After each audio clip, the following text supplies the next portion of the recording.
Anti-aircraft guns went into action against unidentified aircraft in the Los Angeles area shortly after 3 a.m. Pacific Wartime this morning.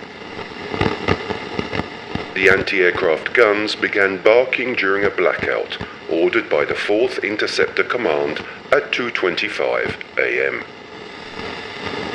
The unidentified object, which some sources thought might be a blimp, moved slowly down the Pacific coast from Santa Monica and disappeared south of Long Beach. Army officials declined to comment on the possibility that the object might have been a blimp. However, it required nearly 30 minutes to travel some 25 miles, far slower than an airplane. Thus recites the February 25, 1942 radio commentary of the famous CBS reporter Byron Palmer of the event that happened the night before and became famous with the name of the Battle of Los Angeles.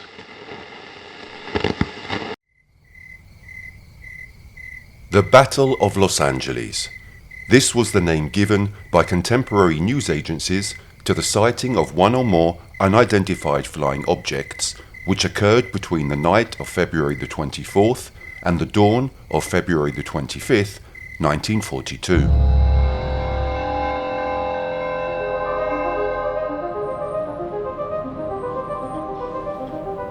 The reports of numerous eyewitnesses seem to confirm the presence of one or more unknown objects in the sky above Los Angeles during that night, more than 80 years ago.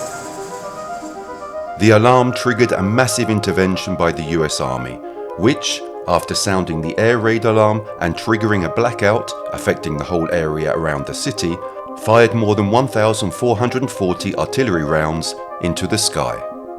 However, despite this massive firepower, no aircraft was shot down. The halo of mystery surrounding the whole story and, above all, on the nature of the flying object is still a source of debate today. Therefore, we will try to understand what actually happened that night and who or what flew over the skies of Los Angeles during the night of February the 24th, 1942.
After the terrible Japanese attack on the base of Pearl Harbor, a strong concern developed throughout the United States regarding a possible second Japanese attack against the US West Coast, particularly in Los Angeles.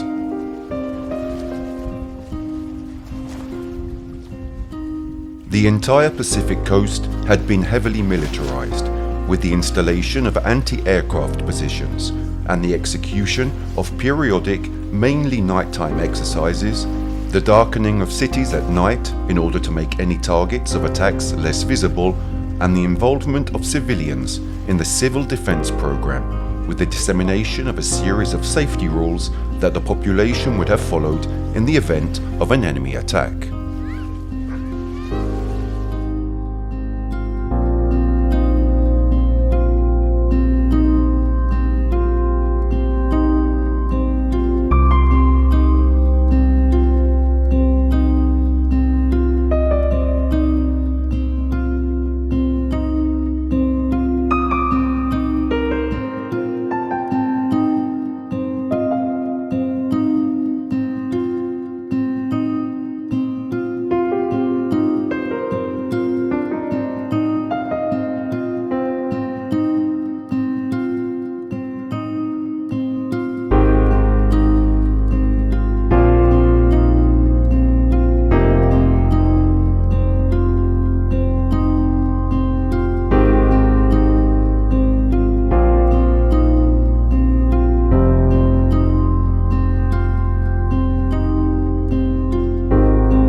It is precisely in this climate of terror and neurosis that, in February 1942, on the night between the 24th and the 25th, in the early hours of the morning, from the horizon line between the night sky and the Pacific Ocean, an enormous object of unknown origin appears, with protective detection devices active.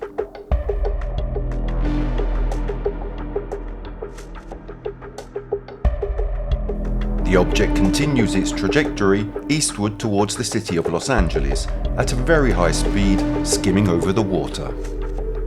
120 miles away from the City of Angels, the object detects the electronic probes of the Army's long-range listening apparatus and withdraws its protection shields, reducing speed and veering suddenly towards Point Dume, about 50 miles away from downtown Los Angeles.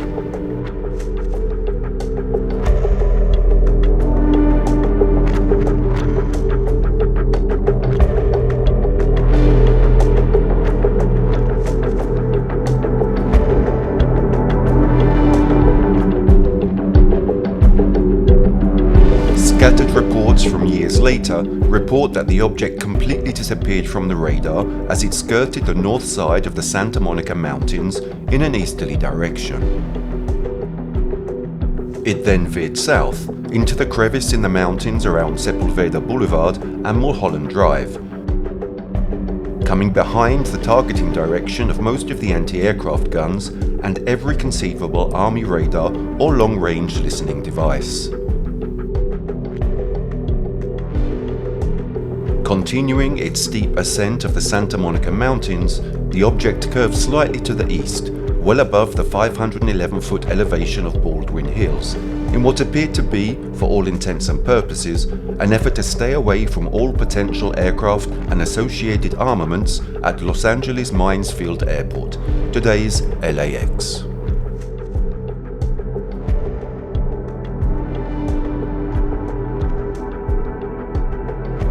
The object then veered west towards the ocean, flying over aircraft manufacturing facilities near the El Segundo tank farm, finally descending and heading south along the coast.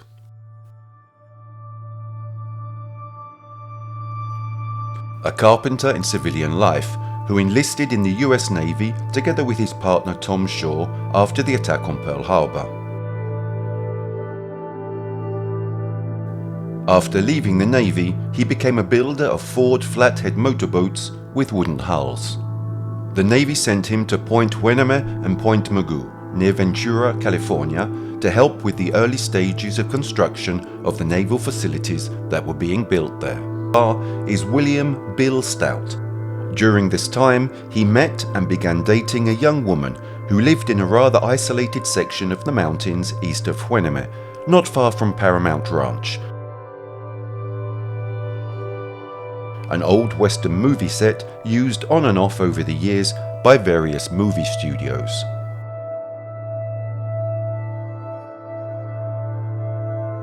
Late one evening, after meeting the woman, he was returning to base to make sure he didn't miss the morning muster when, on a small road that climbed towards the city of Augura, his car had a flat tire.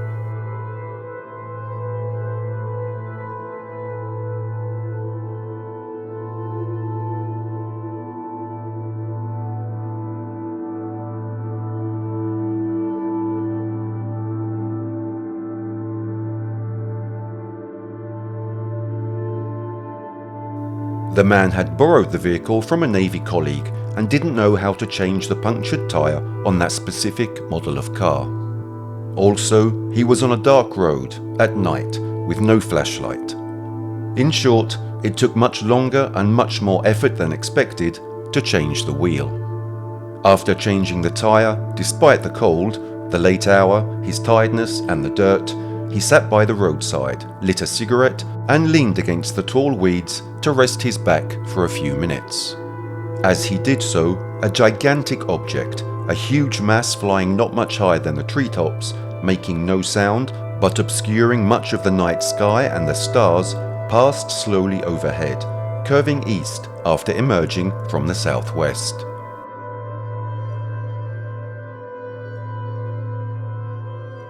When he returned to base, the place was in an uproar. People were running everywhere, forming platoons, climbing into trucks with rifles and grenades, and wearing gas masks. They told him that the city of Los Angeles was under air attack, and that there was a statewide blackout, and that they needed to move along the coast as soon as possible to protect the city and country from enemy invasion. A few trucks left, but most didn't, and by dawn, everything had calmed down. Clamoringly, they were told it had been a simple misunderstanding and that they should put their weapons away and return to their normal activities. Shortly afterwards, Bill Stout was sent to the South Pacific. He didn't tell anyone about what happened, and, with the end of the war and the passage of time, he forgot almost everything about it.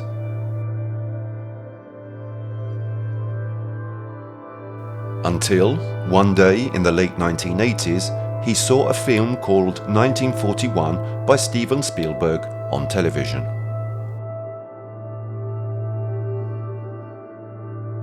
Although essentially a comedy, in the film the California coast was attacked by a Japanese submarine, and the resulting outcome, except for the giant airborne object, was very similar to what he began to remember about his experience of February 1942.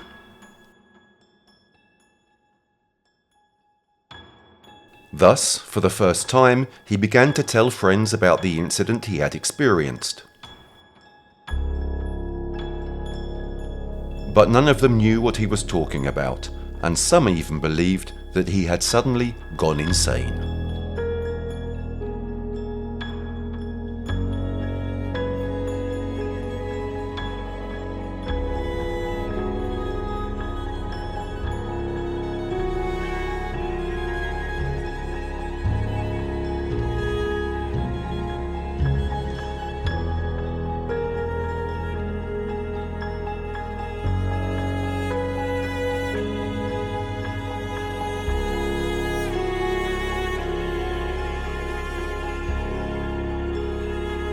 Yet the man continued to talk about that night, adding more and more details to his story. He said he thought at first that it could have been an airship because, due to the darkness that night when he pulled over, he left the car's headlights on in order to have as much light as possible to change the punctured tire. Therefore, he immediately assumed that the object could have been an enemy airship and that it had purposely flown over his position because the car's headlights, dim as they were the only visible light source for miles and miles. But the airship theory soon crumbled in William's mind when he realized the real size of the object. Able to fly over his head for many seconds and covering a large part of the night sky. Not only that, the sight of that flying object reminded him in a disturbing way of another incident that had occurred a few months earlier. He was carrying out training for the Navy using an inflatable life raft when, suddenly, the boat was overwhelmed by a huge wave and it capsized. He was trapped under the water as the force of the waves drove him against the rocks. Until, kicking out, he managed to emerge from under the life raft and swam to the beach. When, on the night of February the 24th, William saw the giant object flying overhead, the man said he felt the same apprehension and fear that he had felt when he was trapped in the water under the life raft, as if he were about to suffocate or drown.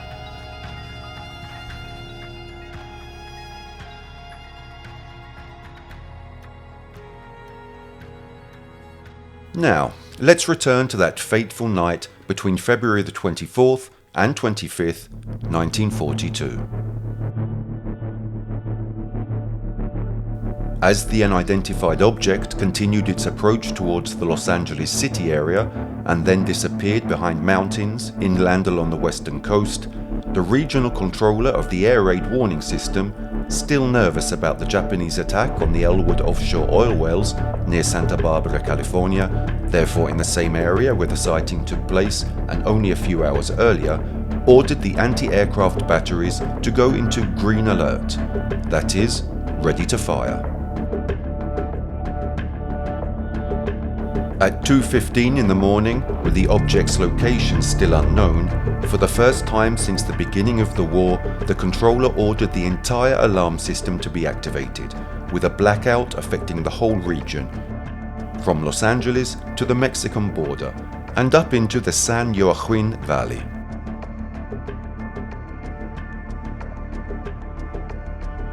However, despite these measures and despite everything that happened in the following hours, people still wonder today why US planes weren't ordered to stop the object during its approach.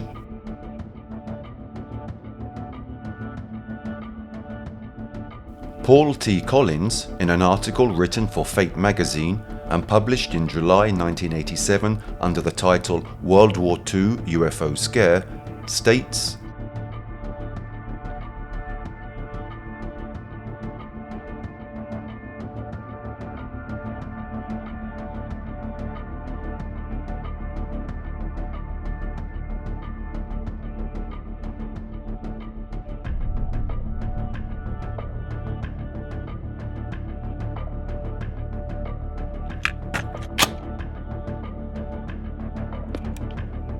after the Elwood incident had alerted all the West Coast defense posts to possible repeat attacks, these units were sensitive to anticipated invasion attempts.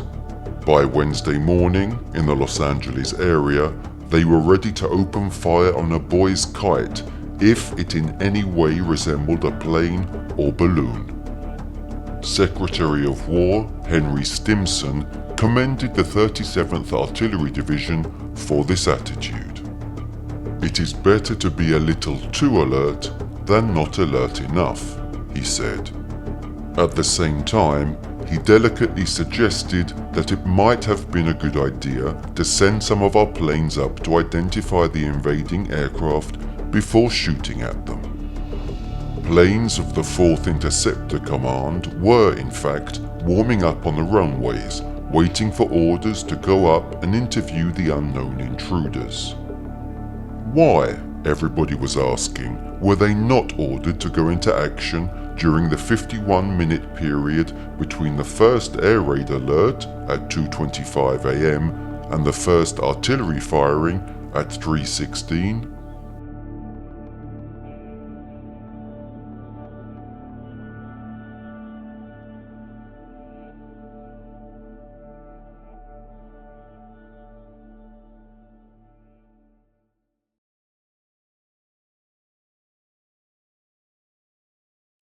In 1983, the US Government Printing Office published a multi-volume set entitled The Army Air Forces in World War II, edited by Wesley Frank Craven and James Leah Cate.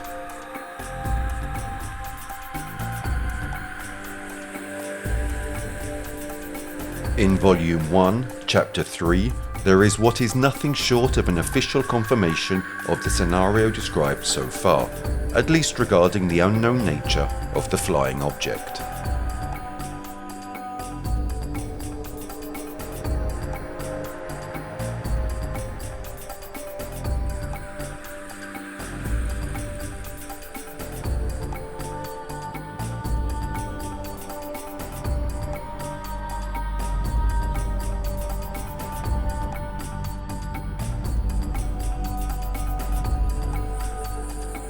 Radars picked up an unidentified target 120 miles west of Los Angeles. Anti-aircraft batteries were alerted at 2:15 and were put on green alert, ready to fire a few minutes later. The AAF kept its pursuit planes on the ground, preferring to await indications of the scale and direction of any attack before committing its limited fighter force.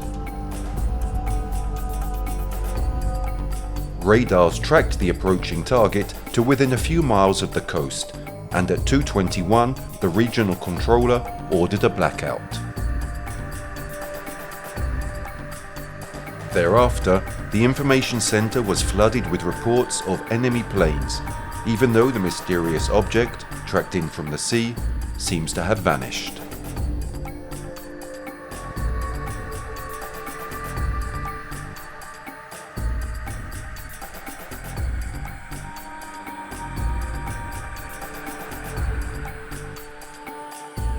The site that would have first picked up the object belonged to one of the secret radar sites hidden in the cliffs and hills of the California coast for the protection of Los Angeles.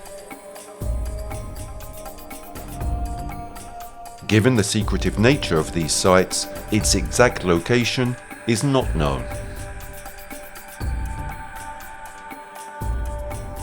However, it is assumed that the site was along a cliffside lookout between Point Sal and Point Purisima, within a radius of 25 kilometers between the towns of Santa Maria and Lompoc.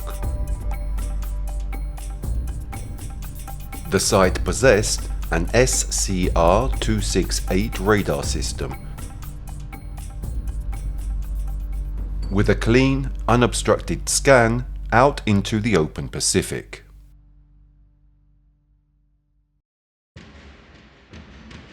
At 3:06 in the morning, 41 minutes after the radar sighting of the mysterious flying object, 4 anti-aircraft batteries in the Santa Monica area began firing into the air over the city of Los Angeles and Baldwin Hills.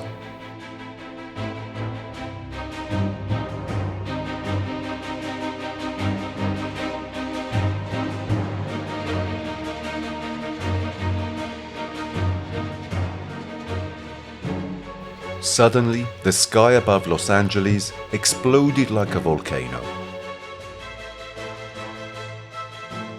For the next 3 hours, there was nothing but confusion and delirium.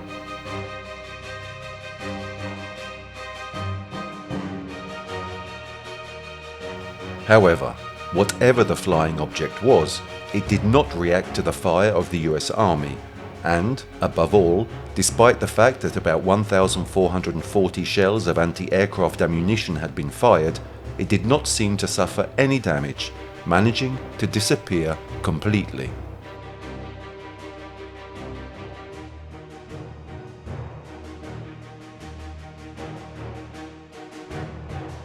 As ground batteries continued to wreak havoc on the night sky and huge searchlights illuminated the object, residents along the 40 miles of coastline running north of Malibu to south of Palos Verdes had a front seat view of the entire action. One such resident, who has since done intensive academic research into the mythological dimensions of the UFO phenomenon, was then a young boy, later to become an honored professor of anthropology at Occidental College, Professor Scott Littleton, who lived along the coast in the small oceanfront community of Hermosa Beach in Southern California. In a recollection of the events that occurred that night, he writes,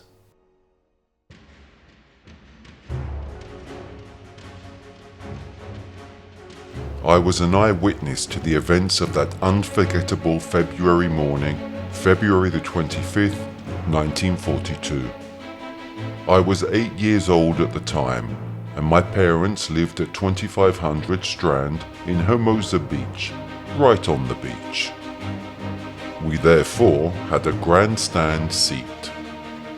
While my father went about his air raid warden duties, my late mother and I watched the glowing object, which was caught in the glare of searchlights from Palos Verdes and surrounded by the puffs of ineffectual anti-aircraft fire as it slowly flew across the ocean from northwest to southeast.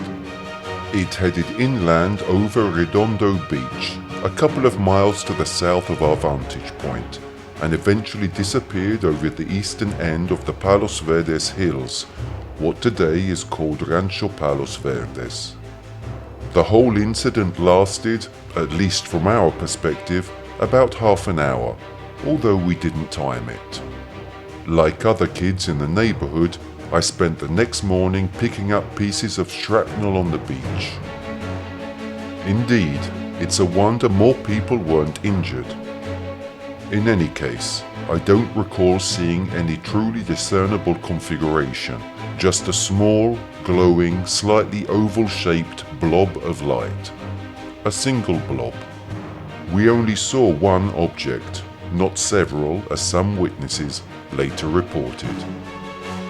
At the time, we were convinced it was a Jap reconnaissance plane and that LA might be due for a major air raid in the near future. Remember, this was less than 3 months after Pearl Harbor. Later, after the war ended, we all expected the government or the military to tell us what was really up there that night. But that never happened.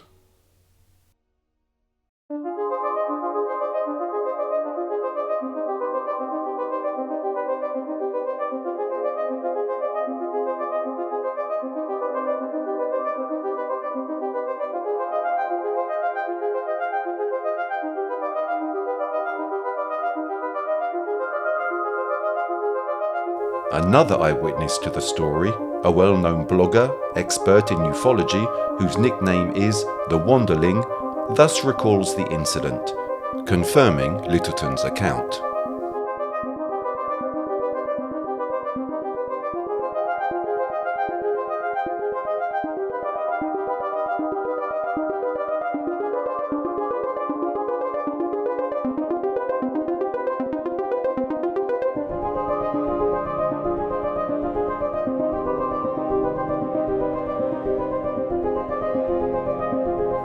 My father got up that night when the sirens went off, quickly donning all his anti-aircraft sentry gear and ran out, while my mother and I followed close behind. In a very short time, everyone on the block was out to see what was going on. When the object, or whatever it was, came above us, it wasn't very high above the ground. It was a huge, gigantic thing that loomed over the hills, so big that when it passed over our heads, we couldn't see the sides, only the underside, and it took forever for it to pass over us.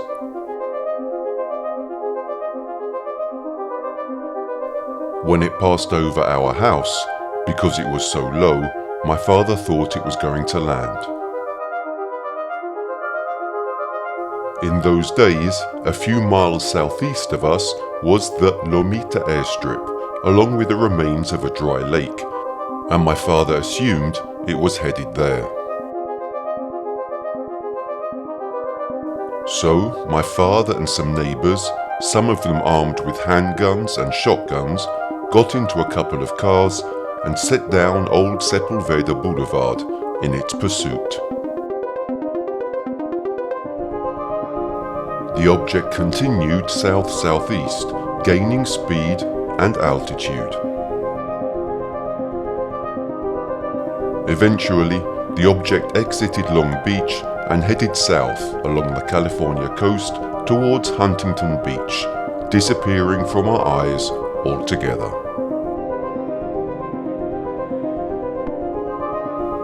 Where it went, nobody knows. Or maybe they do.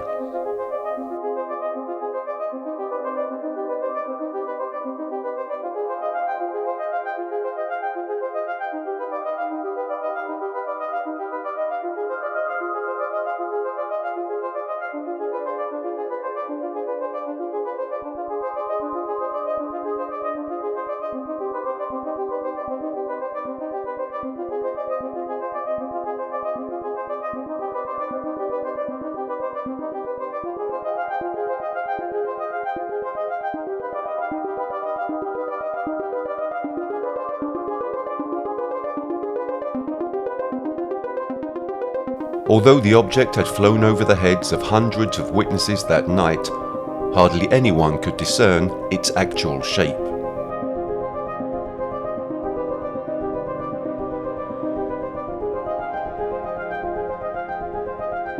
Some compared it to a Zeppelin-type airship, while others said it was a much, much larger object.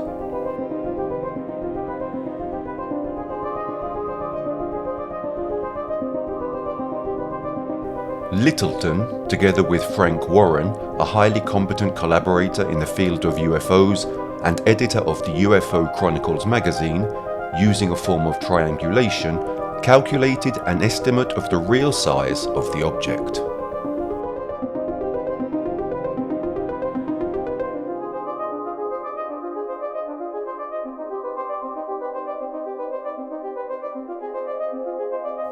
Using this black and white image as a starting point, they concluded that given the width of the light beams where they reached the object, considering one of them came from a battery of lighthouses in Manhattan Beach, about 10 kilometers away from the other batteries, the object must have been about 800 feet long.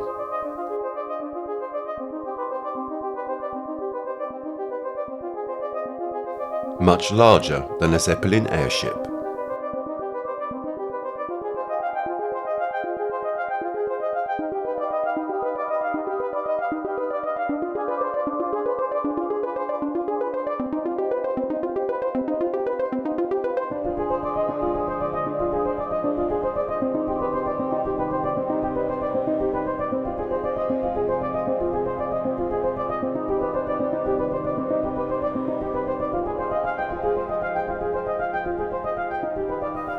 The blogger The Wanderling, on the other hand, seems to remember the shape and details of the object very well, describing it as not round or circular like a Zeppelin or other type of airship, but wide and flat and slightly curved towards the center, and concave at the bottom with respect to its outer edges.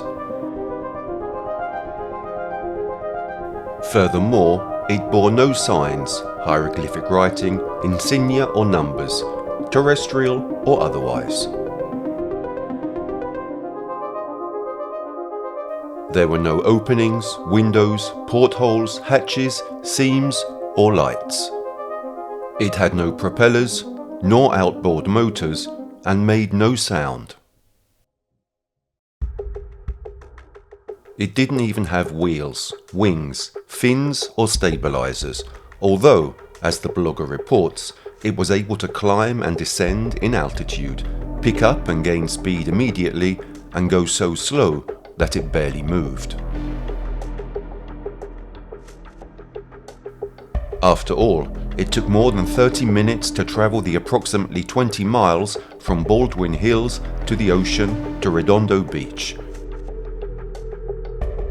In fact, when the Wanderling's father, along with his neighbors, tried to follow the object, it accelerated to a rather high speed, so much so that their cars could not keep up with it.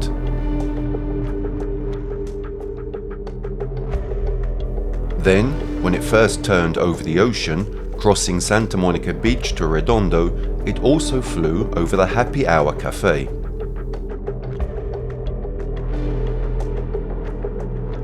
Fifi Malouf, an attractive lady who owned the apartments around the cafe, well known and esteemed by most of the men who lived around the area, was interviewed a few days later by the local newspapers.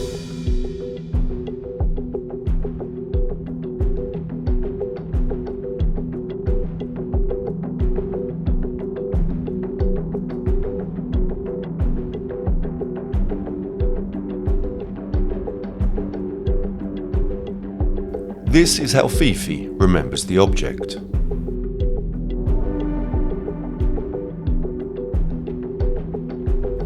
That night, a huge, giant object, as big as a locomotive, came in off the ocean and flew right over the top of the Happy Hour Cafe and the apartments.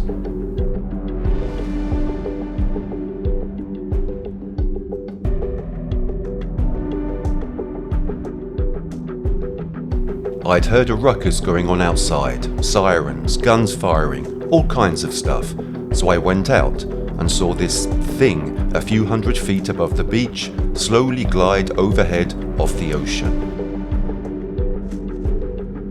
not making a sound, and, because of its length, taking forever to pass over.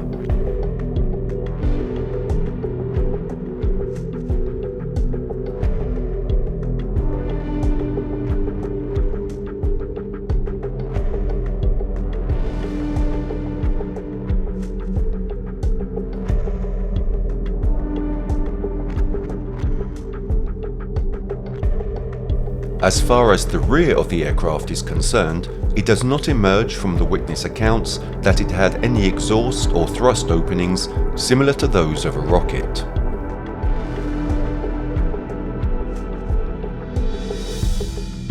Some, such as the Wanderling's father, said that while trying to follow it, he was able to notice what looked like 3, perhaps 4, narrow orange-red openings, like the gills of a shark, only they glowed.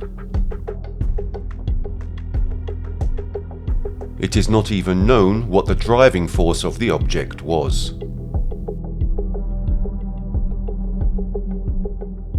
Although its size was compared to that of a Zeppelin, it didn't behave like one. Zeppelins are lighter than air machines, and when you look at one, it seems that it is floating in the air rather than flying.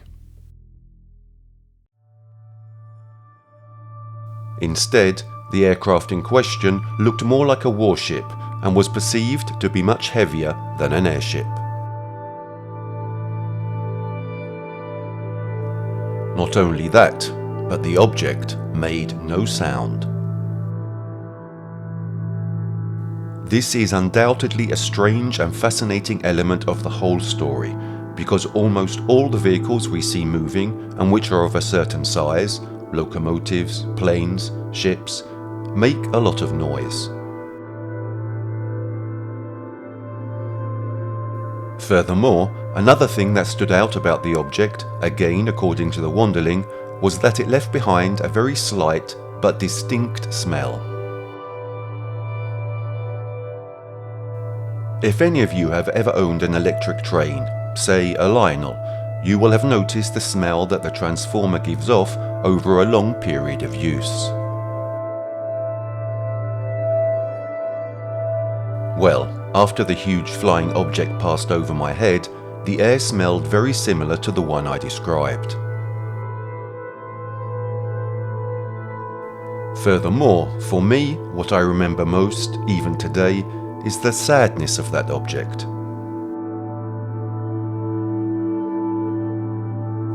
It was like a lost baby elephant searching for its mother, and wherever it went, it was chased away or shot.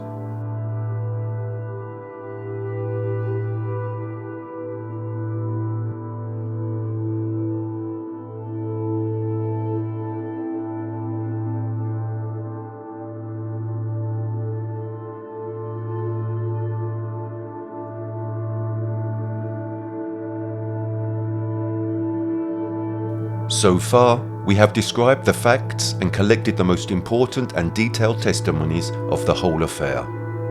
Yet, it doesn't end here. We will now present the witness testimony of another spectator of the events of that night, an exceptional spectator, Albert Nozaki. Oscar-nominated art director who was responsible for the memorable design of the alien spacecraft in the 1953 film War of the Worlds. Born in Japan, Nozaki moved to the United States when he was about 3 years old with his family, who settled down in Los Angeles.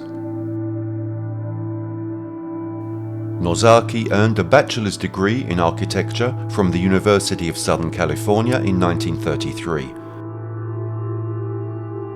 and a master's degree in architectural engineering from the University of Illinois in 1934.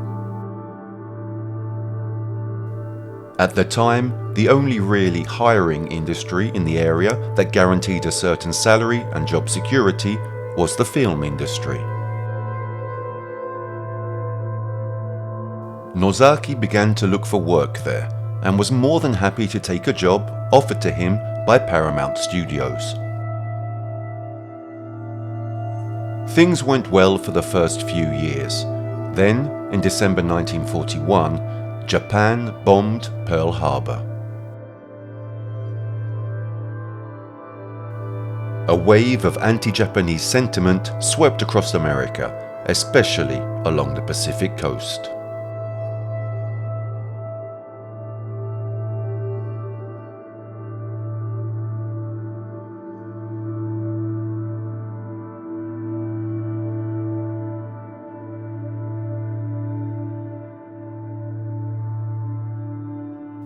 Feelings of hatred and distrust that became even more acute after the events of the Battle of Los Angeles. Because, despite the fact that in the following days there was a strong uncertainty about what had actually happened on the night of February the 24th, public opinion openly sided against the Japanese.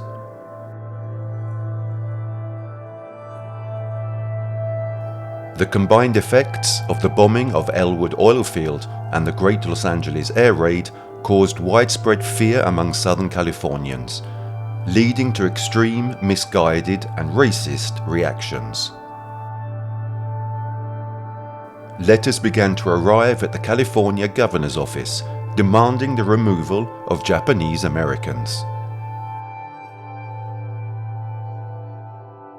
Even the Speaker of the California Assembly, Gordon Garland, declared that these two events served to make us understand the danger of the continued presence of Japanese in American territory. At that point, President Roosevelt, who had apparently forgotten his own words, "The only thing we have to fear is fear itself," spoken just a decade earlier, issued Executive Order 9066, which authorized the military to define the entire West Coast as a military area and the permanent internment of more than 100,000 Japanese Americans. Although the order was issued a few days earlier, on February the 19th, the forced internment of Japanese Americans began in earnest in the spring of 1942, no doubt accelerated by public outrage over the Elwood attack and the Los Angeles air raid. Returning to Nozaki, for the mere fact of being Japanese, he found himself fully involved in all this and was fired from his job a few days after the attack on Pearl Harbor.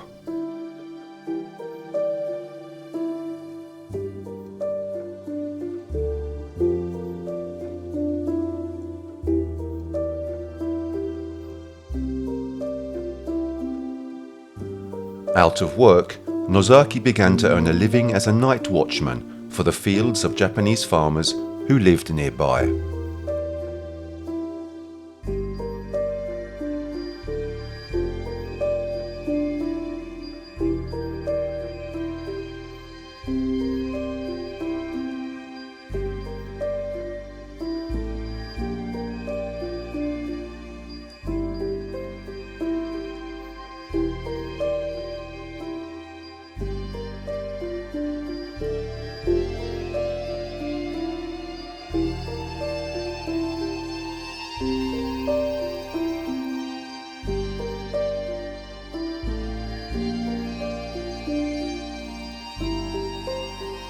On the night of February the 24th, around 3 in the morning, after having drunk almost an entire thermos of hot coffee, Nozaki was walking in the field to shake off the cold and stretch his legs.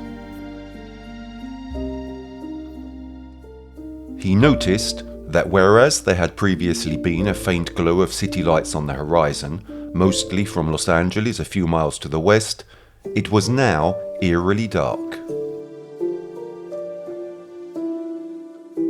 Nozaki had the feeling that something strange was happening and kept walking in the middle of the field to have a clearer and more unobstructed view. Then, silhouetted against the night sky, he saw a rather large, dark aerial object coming straight at him at a rather fast pace, until he was right under the object, which passed over him for a few moments until it disappeared into the night sky as it gained height. It was huge, dark, very long and wide, with no lights or signs of windows.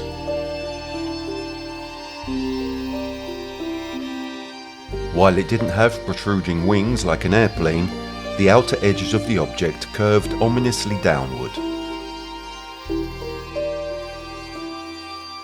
Furthermore, other than feeling a slight vibration in his chest as it passed over him, the object made no sound.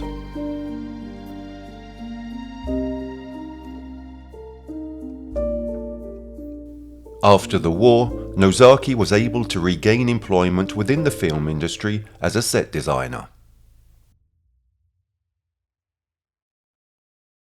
Up until then, the alien spaceships featured in science fiction films of the time were quite similar to each other and were, trivially, modifications of V-2 rockets or flying saucer-like contraptions. Until, in 1953, the film War of the Worlds arrived.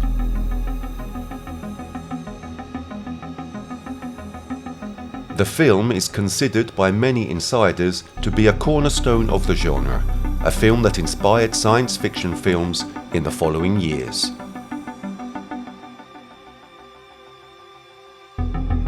The work won an Oscar for Best Visual Effects, and, most likely, what gave the film so much success was Nozaki's work and his source of inspiration for the design of the film's spaceships. Nozaki explicitly said that he incorporated some of the menacing elements of the object he saw on the night of February the 24th, to try to elicit in the viewer some of the fear he himself felt when the huge flying object approached overhead, as if it was about to grab him.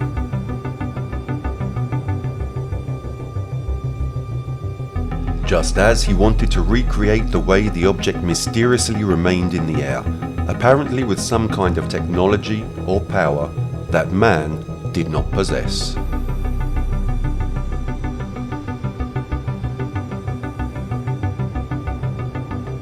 Therefore, considering that in 1983, more than 40 years after the events of the night of February the 24th, the History Office of the United States Air Force concluded that the alarm was caused by weather balloons. Among other things, the same theory propounded also for the Roswell incident. Is it plausible that Albert Nozaki saw simple weather balloons that night, and it was from them that he drew the inspiration for his terrifying flying machines in the War of the Worlds? The witness testimonies reported and analysed up to now are not only the most detailed, but also those most consistent with the true, demonstrable facts of what happened on the night of February the 24th, 1942.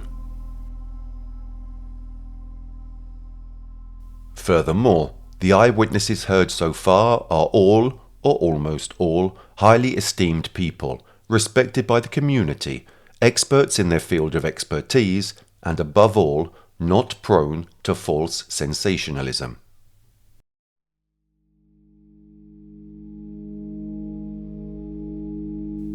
What has been said acquires even greater strength and relevance if we compare the testimonies reported here with those immediately following the incident and reported in a local Los Angeles newspaper in its February 26th edition, in an article entitled "The Attack on Los Angeles." It reports confusion and disagreement.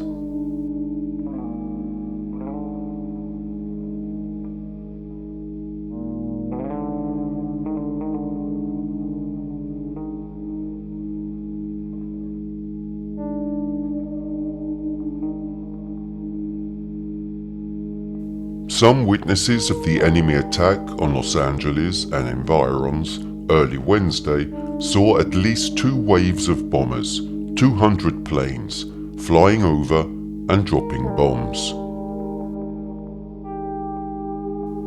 Other witnesses saw only 1 wave of planes, and they couldn't be certain whether they were Japanese or American craft. Still others who watched the spectacle, if it can be called that, sighted no planes in the glare of the Army's searchlights. A number, however, reported seeing something that looked like a giant butterfly. It might have been a blimp, they said. At least one Reno resident received a telegram from a Los Angeles relative that bombs are dropping everywhere. One alleged witness saw at least one plane shot down by the anti-aircraft barrage. Most or all of these versions were carried yesterday morning in radio broadcasts. Some of the radio reports failed to explain that there was no official confirmation of an attack.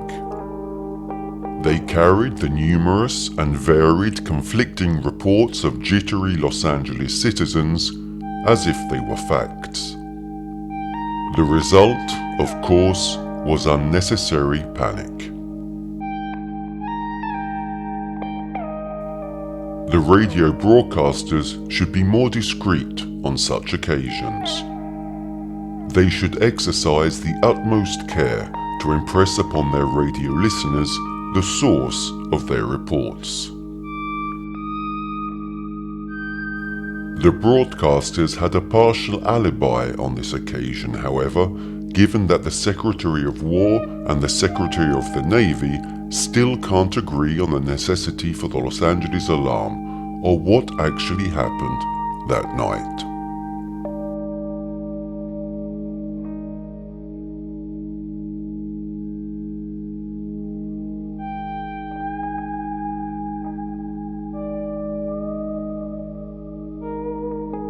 Not only that, even in the testimony of the military station that night, there was a disconcerting confusion about what they actually saw in the sky above Los Angeles.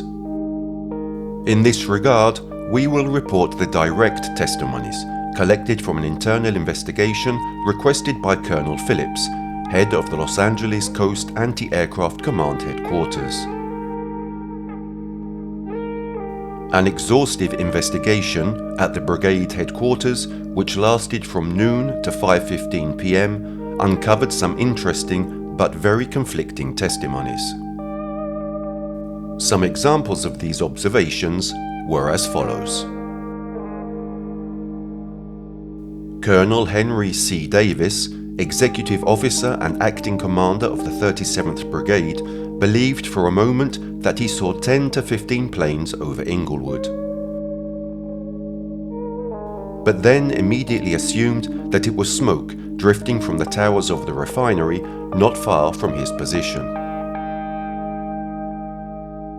Lieutenant Buchanan saw 20 to 30 planes over the city from the roof of his hotel at 8th and Flower.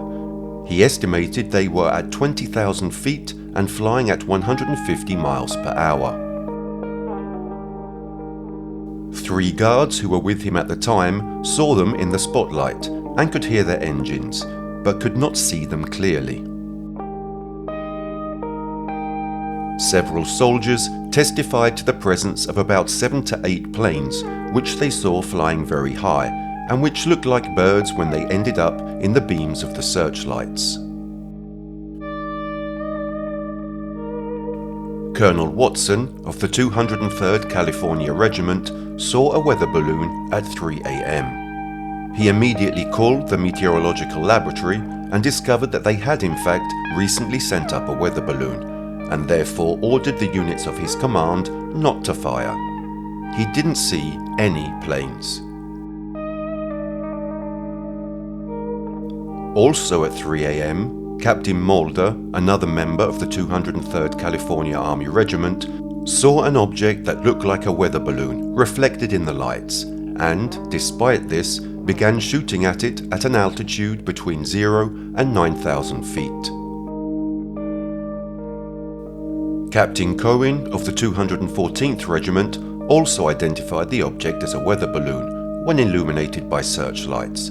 However, none of the SCR-268 radars in operation detected it, despite assiduous searching. Captain Bailey of the 214th CA searched with his SCR-268 at the crossing of the searchlights, but got no results. Sergeant Bowman, also of the 214th Regiment, at 3:10 am saw 5 aircraft with the naked eye from 310 San Diego Street. They looked like bombers at 30,000 feet, flying in a wedge and then a T formation. Lieutenant Niles, stationed southeast of Los Angeles, with his binoculars, saw a V drawn in the sky by the flight trails of 3 planes flying at 9,000 feet along 2 different flight paths. Lieutenant Head of the 122nd Regiment also saw a V formation from the wake of 3 aircraft at 9,000 feet, but his SCR-268 radar systems picked up nothing. Lieutenant Anderson of the 78th Regiment at the Douglas plant in Long Beach saw an aircraft through his scope at 3:25 am, and his elevation finder read 6,725 yards. A few minutes later, he saw 3 planes through his binoculars flying at the same height. Lieutenant Ben Dixon of the 122nd Regiment and 2 of his men counted 14 planes flying slowly at a high altitude. Private Gayler of Battery B of the 122nd Regiment also saw a V formation, however caused by the flight of 5 aircraft, and he and the entire battery were ordered to shoot at them. Captain Hyde of the 3rd Regiment, Port Defences, at 4:15 am even saw 2 groups of 6 aircraft each. As one can imagine, from the testimonies just reported, only confusion and total discord emerge, even among the members of the army directly involved in the battle, belonging to different regiments or even the same regiment. Therefore, one wonders, do these testimonies really report what the military observed that night? Or was the investigation designed to confuse the entire US population, thus contributing to a distorted narrative of what actually happened on the night of February the 24th, 1942? In fact, regarding this, and again quoting the set published in 1983 by the Press Office of the United States government entitled The Army Air Forces in World War II, we can read how attempts to arrive at an explanation of the event soon became as twisted and mysterious as the battle itself. The Navy immediately insisted that there was no evidence of enemy aircraft, and Secretary Knox announced in a February 25th press conference that the raid was a false alarm. In the same conference, however, he admitted that attacks were always possible and indicated that vital industries located along the coast should be moved inland.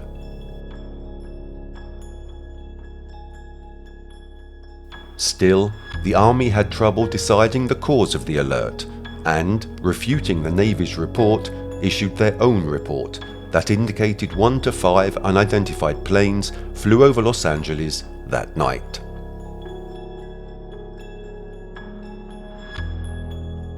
Secretary Stimson heralded this conclusion as the War Department version and put forward 2 theories to explain the mysterious aircraft.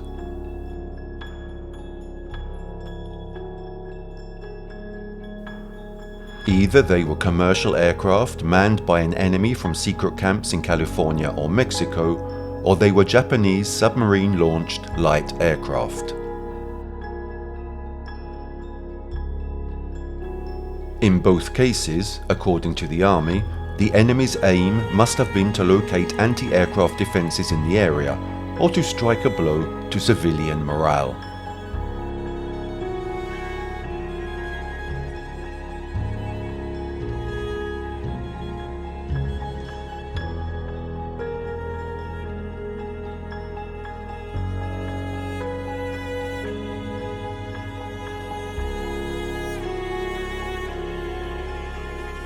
This difference of opinion between the War and Navy departments and the Army's unsatisfactory conjectures to explain the story sparked vigorous public discussion.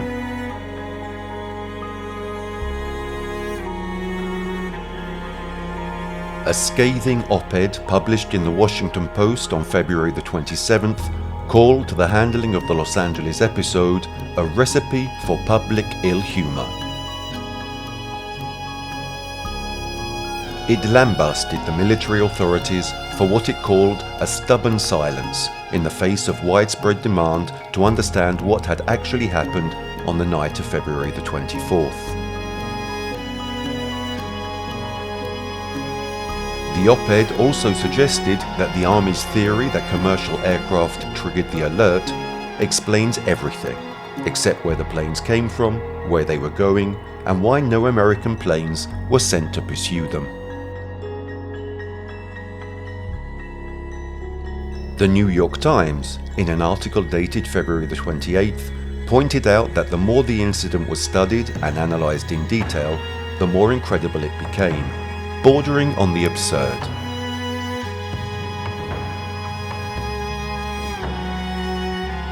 If the batteries were firing at nothing, as Secretary Knox implies, this would have meant that the Army was guilty of gross and also very costly incompetence. Whereas, if the anti-aircraft batteries were actually firing at real enemy aircraft, as Secretary Stimson states, why were these shots completely ineffective? Why didn't any American planes take off to engage them or even identify them? Furthermore, at the end of the war, the Japanese declared they had not sent aircraft to the California area at the time of the alarm. These doubts were, and continue to be, appropriate, but for the War Department to answer in full frankness would likely have resulted in a shocking revelation about who or what really crossed the sky above Los Angeles that night. A revelation that perhaps, according to the US government, the Americans and people of the world were not yet ready to hear. In this regard, in conclusion to the first part of this documentary that relates to the events in Los Angeles that took place on the night of February the 24th, 1942, we must report the testimony, albeit not direct, of the well-known professor, astronomer and meteorite hunter, Dr. Lincoln La Paz, who had a history of thousands and thousands of hours of scientific observation of celestial objects. During World War II, while on leave from Ohio State, Professor La Paz served as a research mathematician at the New Mexico Proving Grounds and as technical director of the Military Operations Analysis Section for the 2nd Air Force. The astronomer was not there the night in which the Battle of Los Angeles took place, but he was very fascinated by the stories of the witnesses of that night, especially in reference to the size of the object, considering that most of the UFO sighting phenomena up to that moment referred to small objects, more similar to flying saucers rather than airships.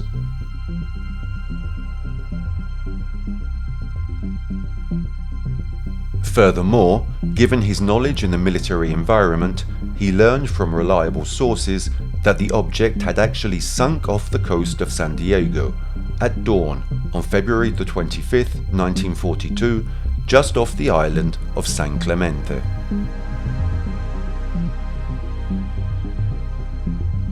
Yet, sometime later, he himself denied this theory because, thanks to the brilliant services he offered during the Second World War, he was able to access top-secret classified documents. One of these was about a covert United States Navy deep-sea recovery operation of an apparently unknown object that landed off San Clemente Island in a deep-sea trench about 78 miles west of San Diego and 63 miles south of Long Beach on the night of February the 24th, 1942. Does this date remind you of anything?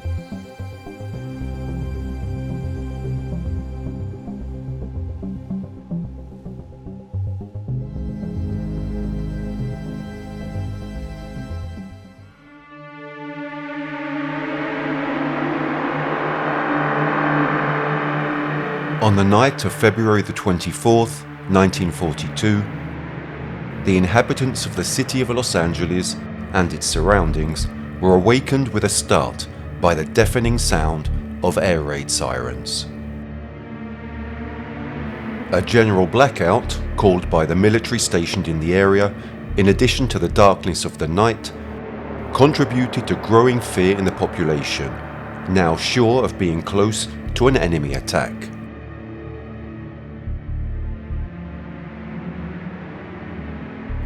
Yet, despite the fact that the US military fired over 1,400 shots into the sky over Los Angeles, there was no attack. What probably happened that February night in the Los Angeles area was the visit of an extraterrestrial civilization.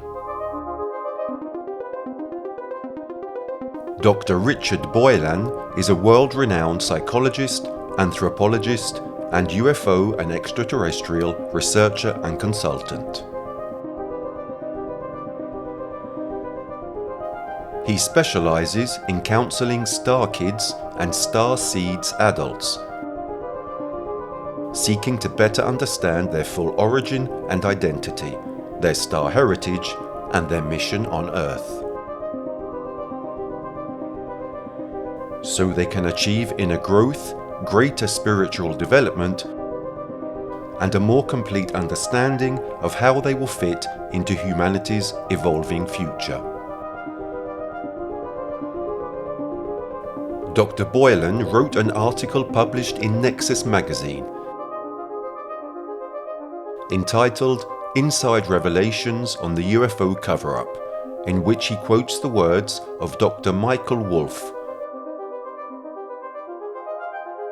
author of the book Catchers of Heaven and member and advisor to a secret National Security Council special study group known as Operation Majestic 12, which oversees extraterrestrial-type affairs in the United States.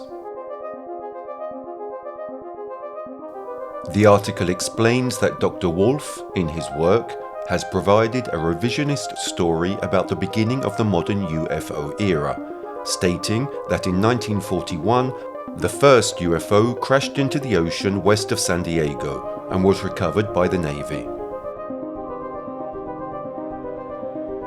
Therefore, Dr. Wolff argues the Navy has maintained a leadership position on UFO matters ever since. Interestingly, in response to this Nexus article, Dr. Boylan received a letter from the now deceased son of Colonel William Brophy. In the letter, Brophy's son reports that his father told him on more than one occasion that the discovery of the first UFO had not occurred in 1941, as stated by Dr. Wolff and sources close to him, but in fact the following year, on the more specific date of February the 25th, 1942. Does that date ring any bells? Dr. Boylan clarifies, however, that there is no confirmation for this date other than the details provided by Colonel Brophy through his son's words. Yet, the event itself, that is, the recovery of a UFO by the Navy off the coast of San Diego, certainly took place, as written in a note of exceptional content dated March 5, 1942, sent by the Army Chief of Staff to the President of the United States, which we will speak about shortly. Taking note of this, it is much more probable that a note dated March the 5th, considering the timing and its contents, refers to an event that occurred not long before, rather than something that happened even a year earlier, i.e. in 1941, as stated by Dr. Wolff. Naturally, these are conjectures, and we will leave the viewer the right to consider these conjectures plausible or more simply worthy of attention.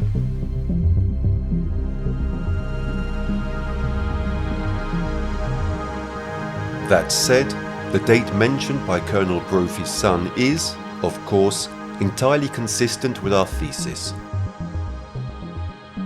As February the 25th, 1942 is the exact same date that a mysterious flying object was seen by hundreds, if not thousands of people crossing the city of Los Angeles from Palos Verdes in the west to Signal Hill in the east, before heading south along the California coast and then disappearing, continuing its trajectory in the San Diego area.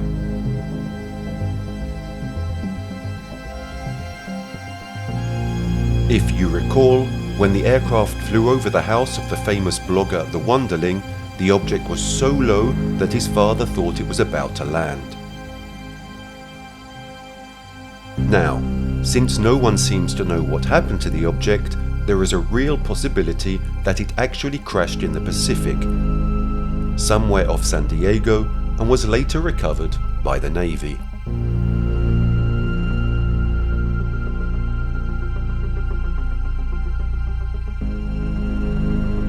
Naturally, a recovery of this type would have involved a maximum level of secrecy for all those involved.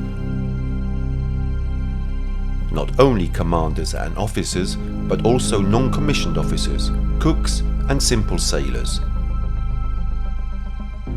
In short, all those who would have worked in oceanic, and therefore very deep, waters on the recovery of an object that was said to be much larger than an airship.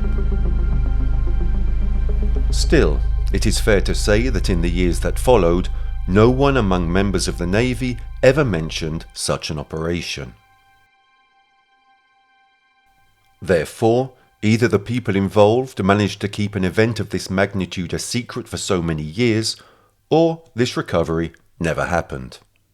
But is this really the case?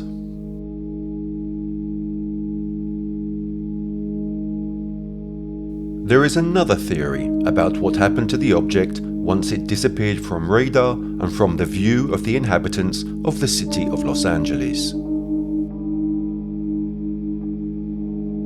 All beach towns south of Santa Monica and Redondo Beach reported seeing the object. None of the beach resorts from Long Beach and further south reported the same. Thus, it is assumed that some distance off the coast west of Seal Beach or Sunset Beach, or possibly Huntington Beach as well, the object veered southwest and headed for San Clemente Island, which at the time was uninhabited. Moving down the coast from the north, San Clemente is the last and southernmost of the Channel Islands, located less than 50 miles off the California coast and about halfway between Long Beach and San Diego. The aircraft could have landed to assess any damage received or make some sort of repairs, and then could have taken off before anyone could intervene.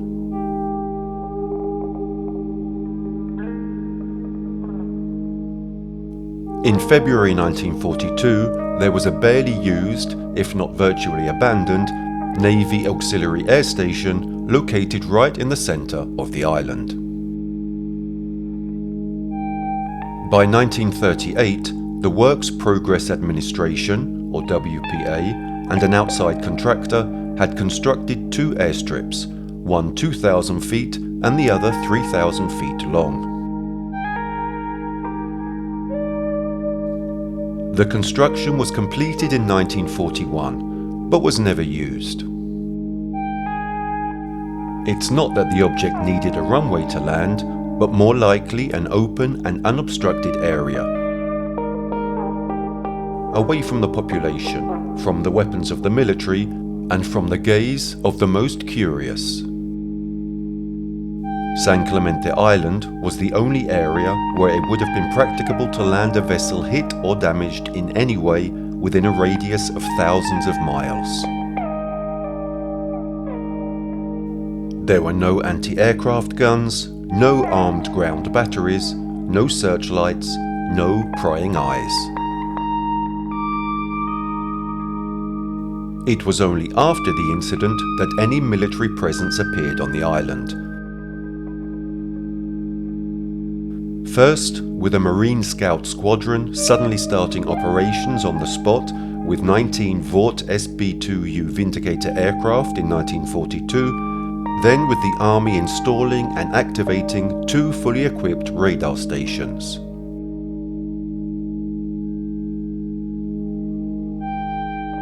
In other words, by the time the object exited the Pacific south of Long Beach, heading towards the general direction of San Diego, the island was virtually uninhabited.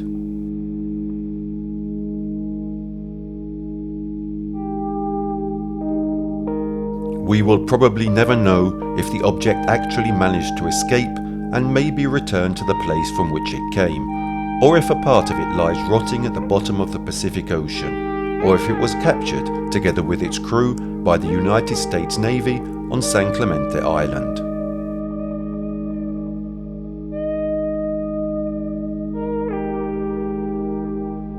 What we know for sure, however, is that only 2 days after the sighting of the object, on February the 27th, 1942, handwritten communication reached the desk of the then President of the United States, Franklin Delano Roosevelt.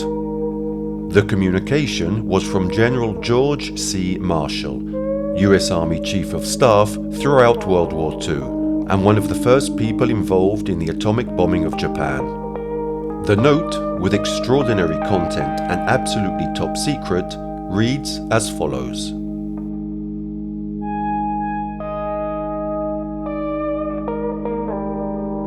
I have considered the disposition of the material in possession of the Army that may be of great significance toward the development of a superweapon of war. I disagree with the argument that such information should be shared with our ally, the Soviet Union.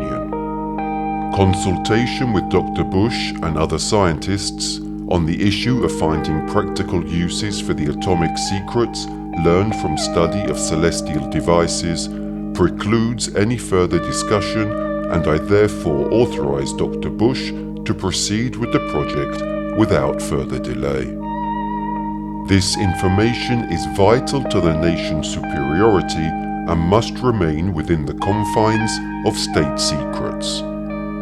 Any further discussions on the matter will be restricted to General Donovan, Dr. Bush, the Secretary of War, and yourself. The challenge our nation faces is daunting and perilous in this undertaking, and I have committed the resources of the government towards that end. You have my assurance that when circumstances are favorable and we are victorious, the Army will have the fruits of research in exploring further applications of this new wonder.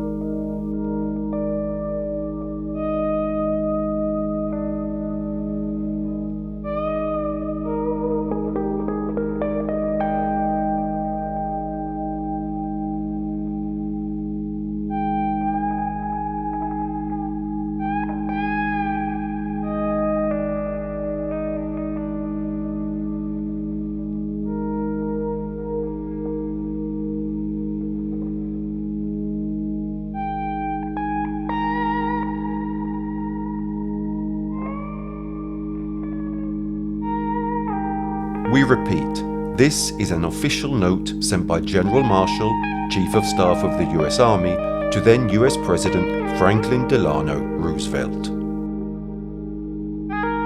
A note classified top secret and declassified only a few years ago. It is very interesting to note how General Marshall explicitly speaks of atomic secrets learned from the study of celestial devices, and does so only 2 days after the Los Angeles incident, with the flying object mysteriously disappearing. Could this be the same object seen on the night of February the 24th by the witnesses we have heard from so far? Of course, it is fair to ask whether in such a short period of time, just 2 days, it is possible for a human being, even with high scientific and military skills, to learn something from an object built by an extraterrestrial life form, with technologies and knowledge much more advanced and extensive than ours.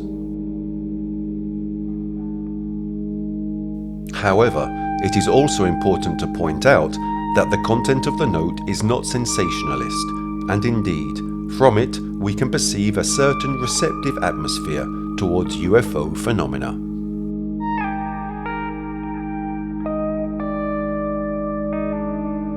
Incidentally, the Dr. Bush referred to in the memo is Dr. Vannevar Bush, chairman of the National Defense Resource Committee, leading figure in the Atomic Weapons Invention and Development Program for the war effort.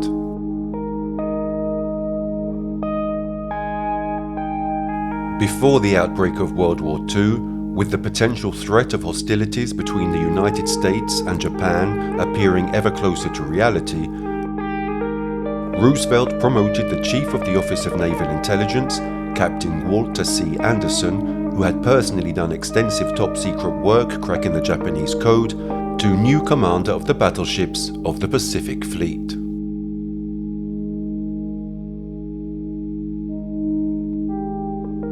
As we anticipated, on March the 5th, 1942, less than 2 weeks after the aforementioned message, Marshall sent another top-secret memo to President Roosevelt regarding the air raid on Los Angeles. The content of this note is perhaps even more explicit and surprising than the previous one. For the sake of accuracy of information, and as we have just done, we will report the full content of the note. Unfortunately, as you can see, the conditions of the sheet are not optimal, and therefore some words are missing. However, the gist of the speech is clear and irrefutable.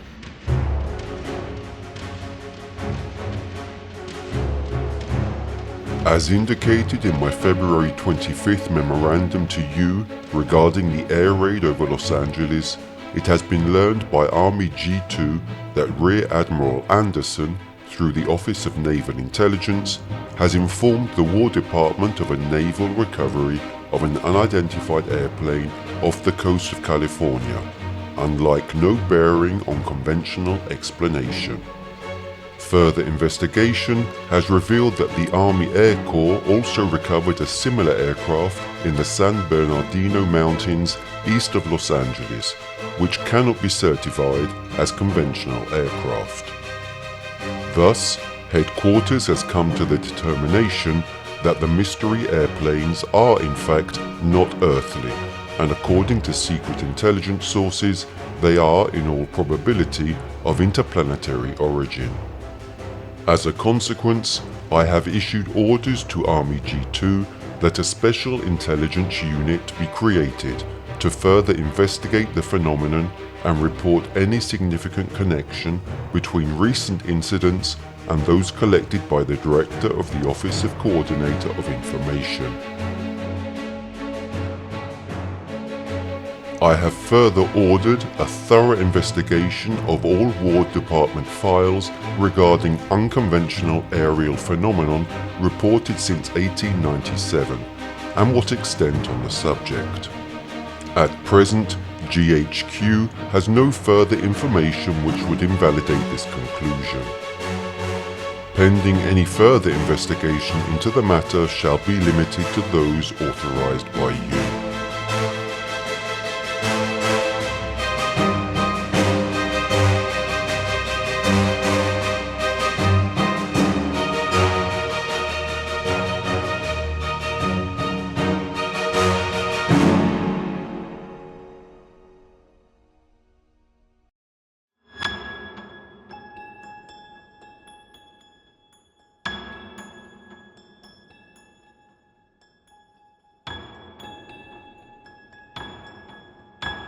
Is there a clearer and more explicit confirmation than this?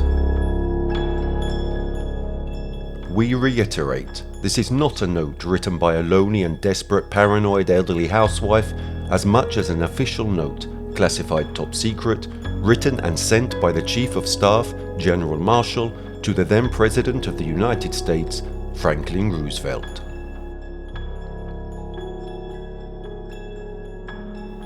Marshall refers to his previous note by elaborating on what he had only superficially mentioned. He speaks of a naval recovery of an unidentified airplane off the California coast, where the mysterious flying object appeared to have disappeared on the night of February the 24th, which cannot be certified as a conventional aircraft. Most likely, between February the 25th, the date of the discovery, and March the 5th, the date of the note just mentioned, Marshall learned further information from the study of the aircraft, which he had already mentioned, among other things, in the note dated February the 27th. Furthermore, Marshall does not mince words or beat around the bush, and instead speaks clearly, limpidly, of planes most likely of interplanetary origin. Note that the general speaks of planes, using the plural. Yet, we have analysed the words of the Los Angeles witnesses of the events of that night, and all agree that they saw only one object of enormous dimensions. It could be that the lead vessel, in an attempt to reduce its weight, dropped a kind of safety ship or lifeboat or two, either on the island or in the Pacific, and that it was these that were located, recovered, and then studied by the military.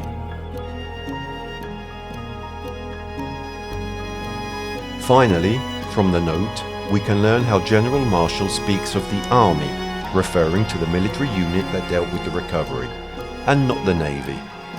Undoubtedly, the Navy was involved because it was a recovery in aquatic territory, but given that we are talking about a recovery of flying objects, these were certainly the responsibility of the Air Force.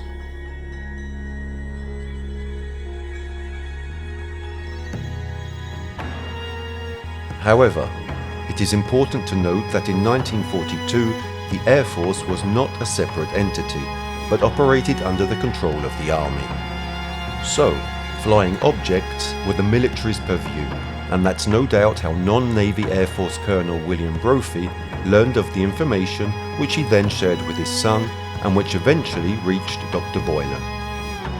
It all makes sense.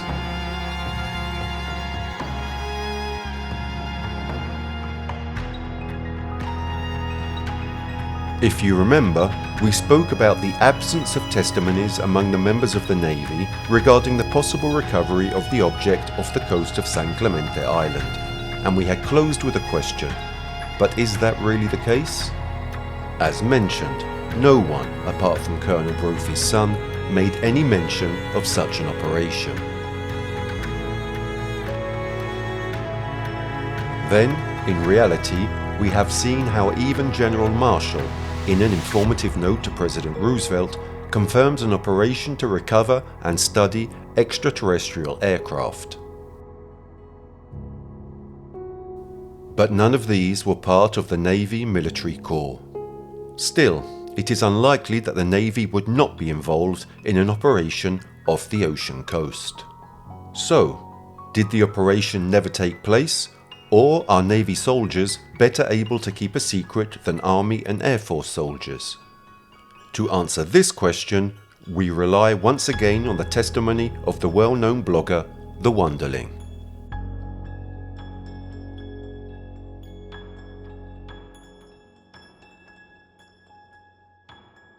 After finishing high school, the blogger owned an immaculately restored 1940 wooden Ford station wagon.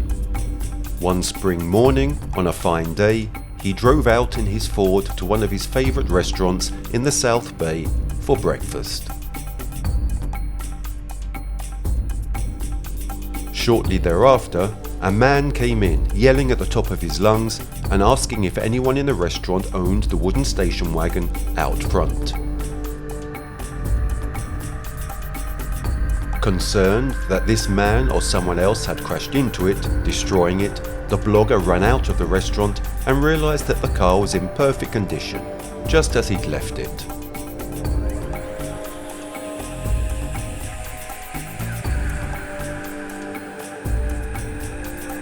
The man yelling was the skipper of a yacht moored in Marina del Rey harbour.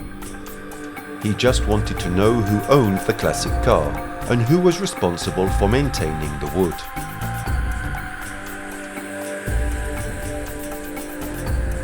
Breathing a huge sigh of relief that the car hadn't been demolished beyond repair, the wanderling replied that the person responsible for keeping the wood in top repair was himself. The skipper then asked if he would be interested in working on the wood finishing of his boat, that is, in practice, sanding, scraping and varnishing all the wood present in the boat. The blogger, before accepting, out of curiosity, went to the pier where the boat was moored to have a look at it.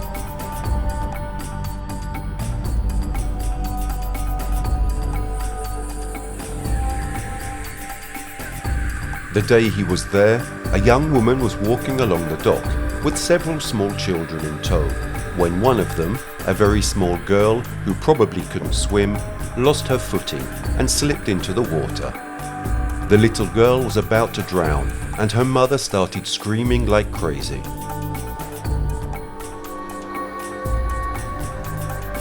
Since he was the person closest to the position where the girl was, the wanderling dived into the water, reaching the child and bringing her back safely into the arms of her mother.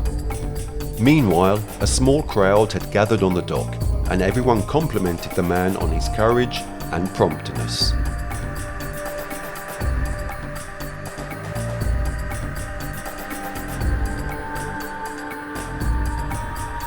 Among them was a woman, Sullivan, a former swimsuit model for Rose Marie Reed. The woman owned a boat moored there in the harbour and asked the blogger if he would like to have a drink with her on her yacht, put on some dry clothes and get his breath back. The man accepted, they stayed together for a few hours, and then the woman asked him if he would be willing to participate in the party she had organised for that evening. The blogger accepted and at the appointed time and place showed up at the party.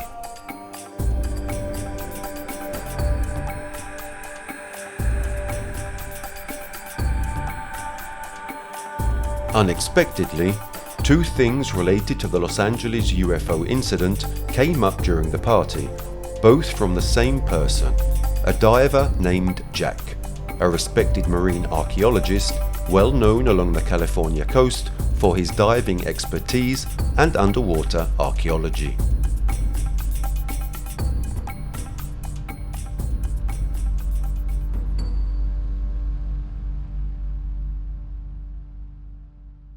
The two started talking, and between one thing and another, the conversation turned to the subject of the Battle of Los Angeles. The archaeologist said that, although he hadn't been born yet at the time of the events, he had met a couple of men, former Navy soldiers, who had participated in a diving operation linked to the recovery of the object.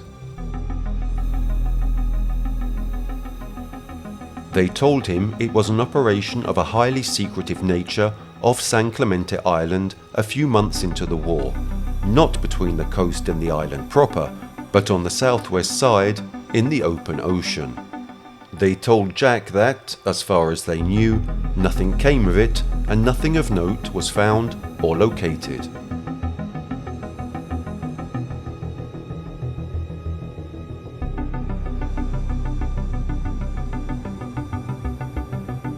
Furthermore, the dives had been carried out during the day, as was normal, in collaboration with the Navy's ARS-1 Viking rescue vessel, under a civilian contract.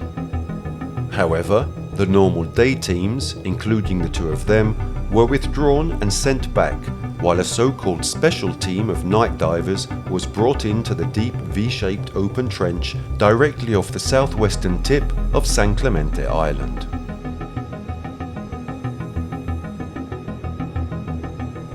It is not known what, or if, these night divers found anything.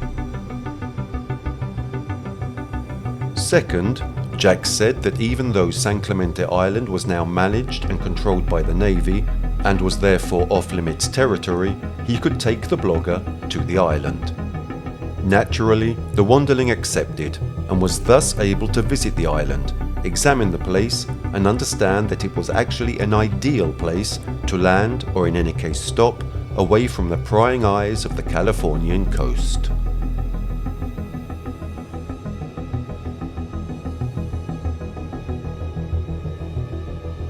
Not only that, during the conversation between the blogger and the archaeologist, a man approached the two, hearing them talk about the events of Los Angeles, saying that he too had something to say about it. His name was Bob Drake, and he was a US Navy diver, very well known and respected in Southern California during the early 1960s because he used to participate in sports car races.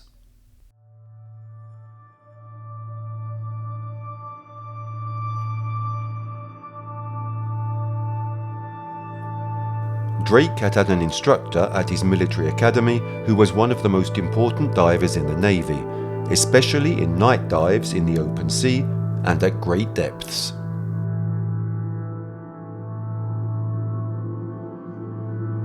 Drake informed them that the instructor gave up teaching to participate in and lead a top-secret nighttime deep-sea salvage operation off the coast of Southern California.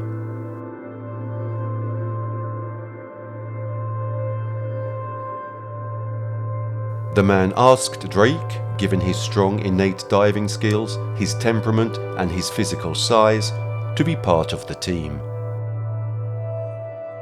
Apparently, the upper management agreed because Drake, under the obligation of secrecy, ended up being a member of that recovery team, diving off San Clemente Island in search of the unknown aerial object said to have crashed in the deep-sea trench west of the island. Drake said he barely got close to the object, but he clearly saw that something was there, and that it was definitely not a submarine or ship or land-based aircraft. Finally, he said that after that operation, he was never called to another recovery mission of that level, and that he never knew anything about the object or any other information related to that operation.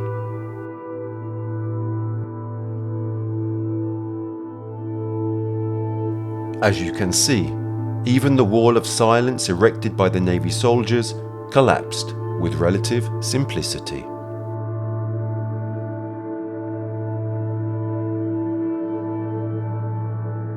Now, in the last part of our work on the events in Los Angeles that took place between February the 24th and February the 25th, 1942, we will focus on the analysis of the military installations along the California coast and the shots fired against the no longer so mysterious flying object.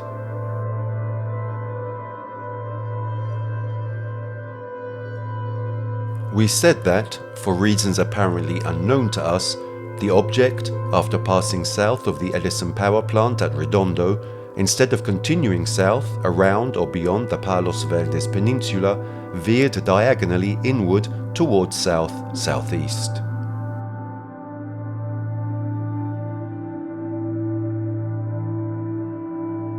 We use the expression "for unknown reasons" because we do not know why the object's direction changed. So, the question remains, why did the object suddenly decide to change course? How did it know that if it continued along the coast in the same direction, it would have met even more resistance and hostility than it had already faced? Let's try to provide an answer.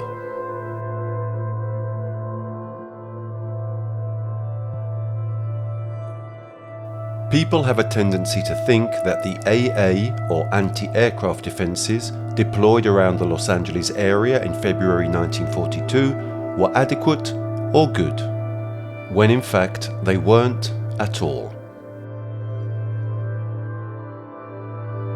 In fact, in December 1941, only 60 days before the Los Angeles event, there were only 12 guns available to protect all defense installations in the area, as documented in the book The Army Air Forces in World War II, Volume 6.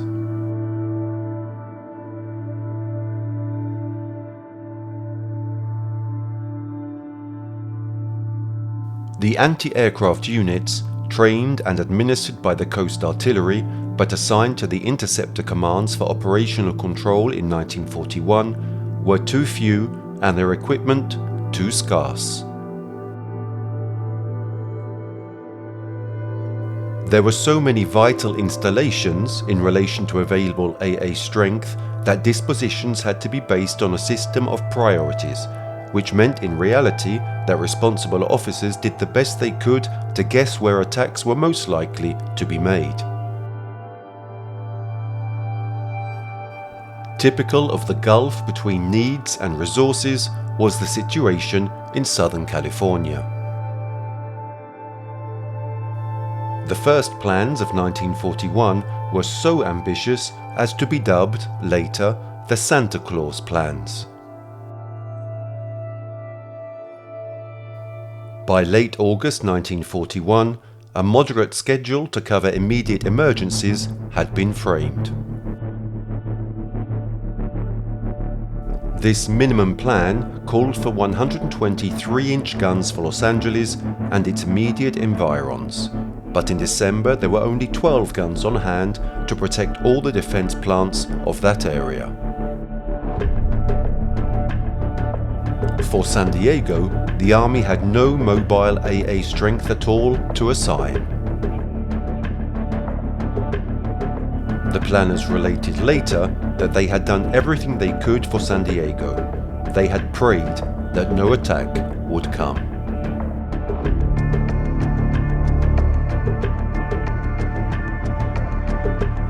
It was the anti-aircraft guns of the 4th Anti-Aircraft Command that opened fire on the gigantic, unidentified aerial object on the night of the 24th of February, 1942.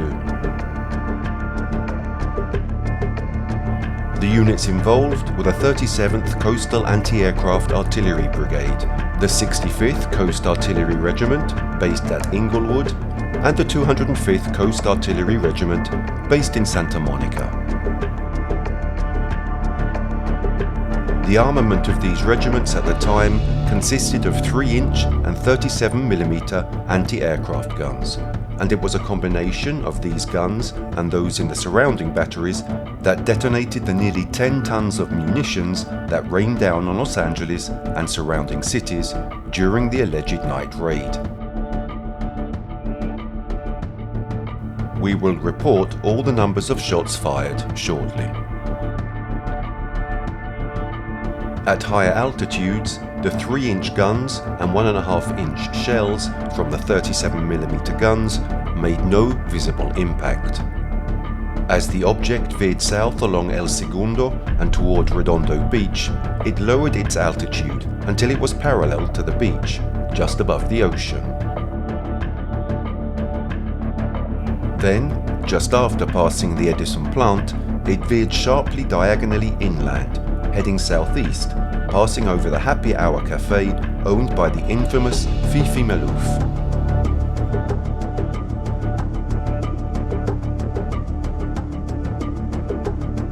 This sudden diagonal inward turn, just past the Edison plant, was most likely a move planned and made due to what was on the Redondo Beach pier.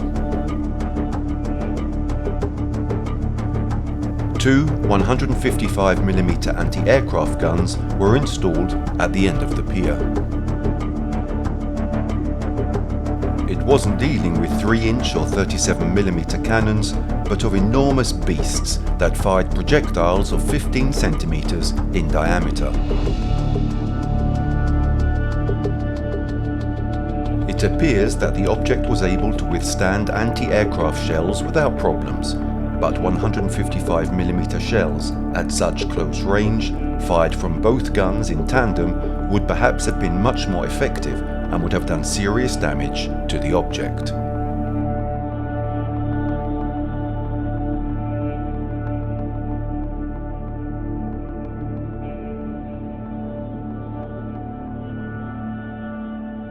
The aircraft then decided to turn inland towards the low coastal hills. The guns on the Redondo Beach pier were unable to rotate 360 degrees, and even if they had been able to, they could not have aimed their muzzles at the object because it was no longer visible, covered as it was by the hills.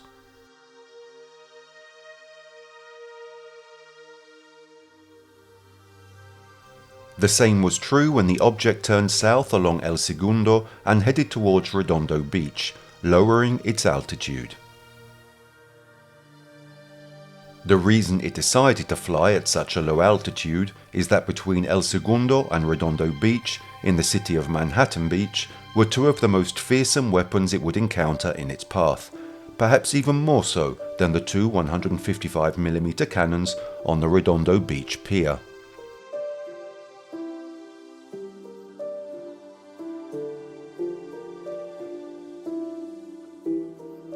In downtown Manhattan Beach, just a few blocks away from the ocean, were two huge 8-inch railroad guns, mounted on purpose-built flat cars and positioned on a siding built specifically for gun emplacement. By February 1942, both guns were in perfect working condition and already parked on a siding at Manhattan Beach, along what is now Ardmore near 14th Street.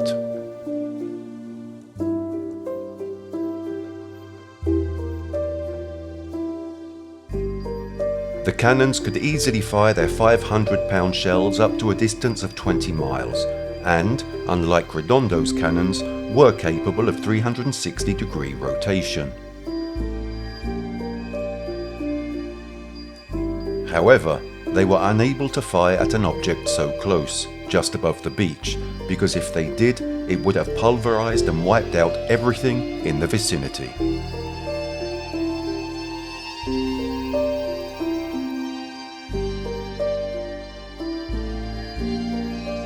Now, as mentioned earlier, let's review the total number and type of bullets fired against the object on the night of February the 24th, 1942, over the sky of Los Angeles.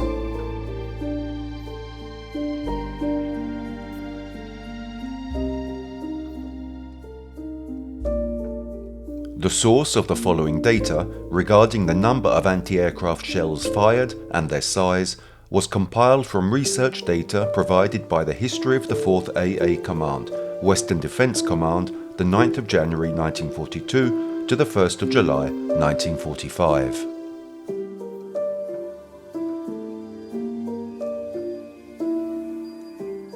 Approximately 1,400 rounds of 3-inch anti-aircraft ammunition were fired at an unspecified variety of targets in the Los Angeles area.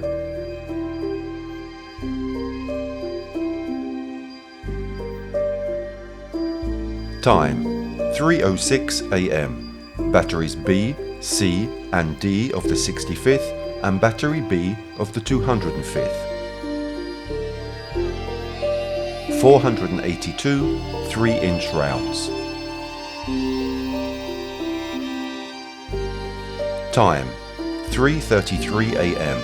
Batteries B, C, D, G and H of the 78th and B, C and D of the 122nd. 581 3-inch rounds, 38 37mm rounds.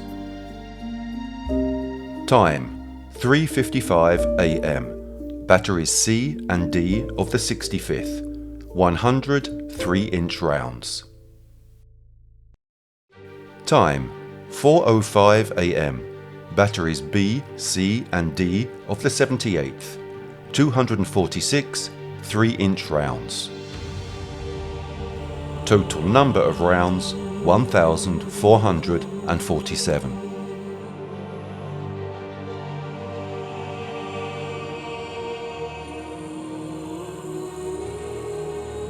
The armament of the regiments involved at the time consisted of 3-inch and 37mm anti-aircraft guns, and it was a combination of these guns and those in the surrounding batteries that expended the nearly 10 tons of ammunition that rained down of all of Los Angeles and the surrounding cities during the alleged air raid.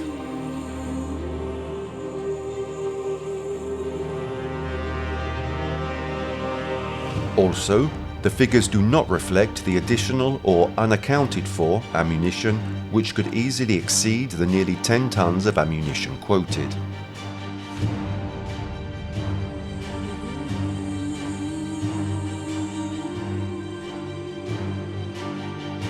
For some reason, the Hollywood Riviera anti-aircraft battery is not included in any of the statistics.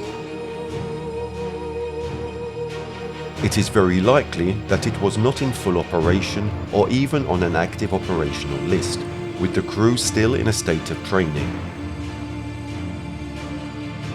It's probable that they just joined in, completely off the cuff.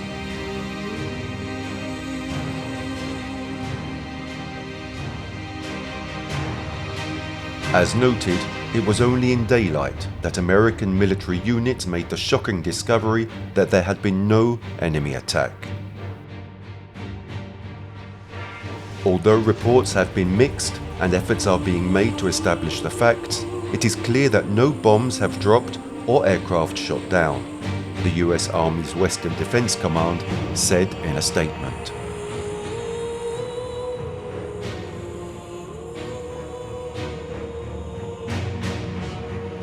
Ironically, the only damage during the Battle of Los Angeles was from friendly fire.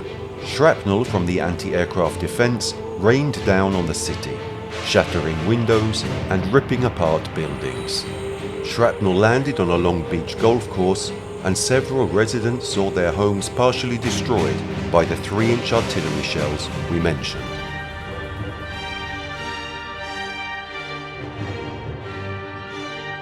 While there were no serious injuries from the shooting, at least 5 people were reported to have died during that night's tragic events. 2 men, George P. Vail, an air raid warden, and Henry B. Ayers, a California State Guard driver, died of heart attacks during the blackout.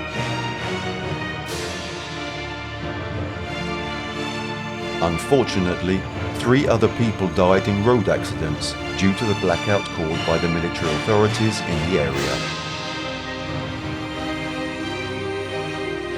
Zayula Klein of Arcadia was killed while her husband was driving during the blackout with his headlights off and collided with a milk truck. In Long Beach, Police Sergeant Engelbert Larson was killed in a head-on collision while reporting for 911 duty. Finally, a pedestrian, Jesus Alferez, was hit by a vehicle and later died of his injuries.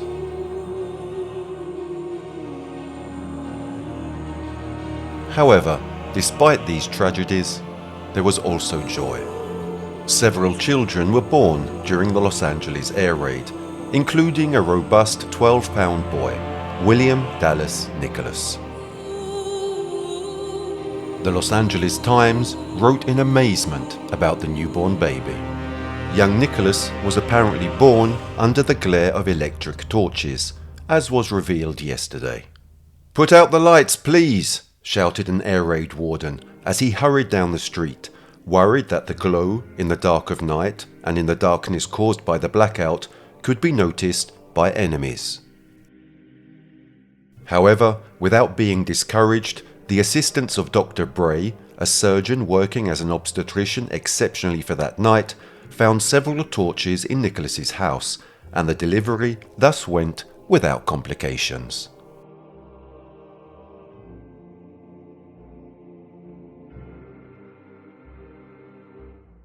We are at the end of our documentary on the events in Los Angeles between February the 24th and 25th, 1942. We have reconstructed the facts by analyzing them in detail, reporting real testimonies, official documents, images, and historical artifacts. In 1983, the United States Air Force History Office concluded that the initial alarm was caused by weather balloons.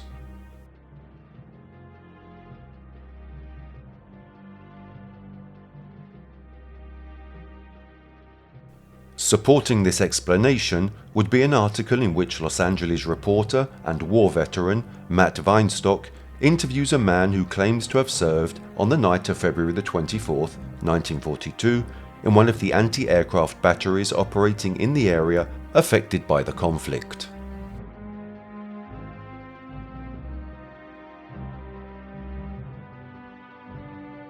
At the start of the war, things were pretty scary, and the army was setting up coastal defenses. At one of the new radar stations near Santa Monica, the crew tried unsuccessfully to pass some aircraft to test the system. Since no one could spare the planes at the time, they came up with a new way to test the radar. One of the guys bought a bag of nickel balloons and then filled them with hydrogen, attached some wires, and let them go. By catching the sea breeze, the balloons had the desired effect of appearing on screens, proving that the equipment worked. But after travelling a good distance offshore and to the south, the night breeze onshore began to push the balloons back towards the coastal towns. The coastal radar picked up the metal wires and the searchlights automatically focused on the targets, watching the balloons heading towards the city on the screens. The AK started firing, and the rest is history.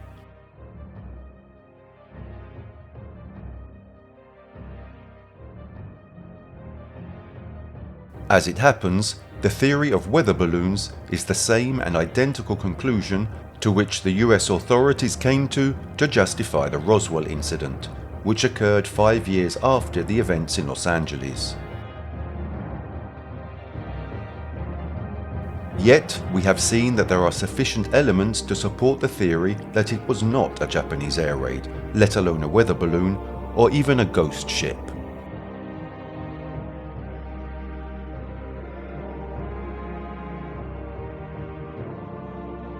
Most likely, on the night of February the 24th, 1942, in the sky over the city of Los Angeles, what we can define as an extraterrestrial civilization visited our planet aboard an alien spaceship larger than a Zeppelin airship.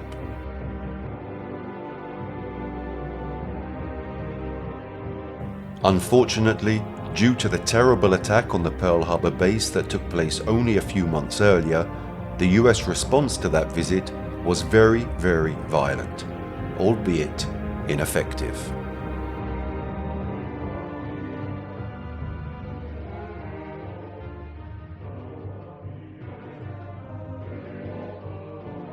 Today, 80 years after the incident, would human civilization be more inclined to welcome an extraterrestrial civilization?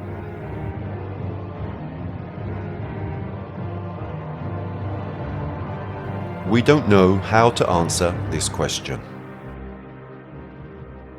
However, we can definitely state that the population of Los Angeles managed to derive a source of entertainment from the events of that night of February the 24th, 1942. In fact, every February, the Fort MacArthur Museum, located at the entrance to the port of Los Angeles, hosts an event called the Great LA Air Raid of 1942, where they attempt to recreate the facts and atmosphere of the Battle of Los Angeles. The event, billed as an exciting recreation of a historic controversy, occupies part of the former military installation to recreate the atmosphere of a 1942 social soiree, interrupted by the reality of war. Men in uniforms of LAPD officers and military personnel with vintage clothing and vehicles greet guests as they arrive. Inside, several jeeps, military trucks and tanks are on display, as well as a few 1940s classic cars. In the afternoon, 2 World War II fighter planes perform an air show above the fort, while the presenter introduces the musical band. Guests are then invited to take a tour of the park, to visit the interior of the museum, and to grab a tray of food from the cafeteria. Throughout the event, guests can dance to the hottest tunes of the era, such as Bier mir bist du schön and In the Mood, played by the Fort MacArthur Officers Orchestra. Periodically, the music is interrupted by the announcement of a green alert due to aircraft spotted off the coast. Thus, in a short time, when the sunlight has already given way to the dark of the evening, large searchlights are pointed into the sky and the reenactment of the actual battle is staged, with cannons and fireworks being fired from the top of the fort. Not only that, on June 14, 2011, the film Battle, Los Angeles was released. An action film directed by Jonathan Liebsman, whose plot is freely inspired by the events of the Battle of Los Angeles narrated so far. The film follows a platoon of US Marines fighting to defend Los Angeles from an alien invasion. In the film, the clash between the military and an extraterrestrial civilization is clear and well known to all, military, government, and civilians included. The truth about the Battle of Los Angeles of February 1942, the one that actually happened, will probably never come to light, due to a very probable, almost certain, cover-up of the whole affair by the governments that have taken office over the years in Washington.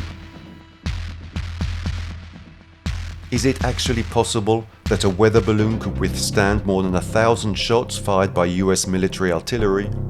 Who would actually bet on the truth of this weather balloon thesis?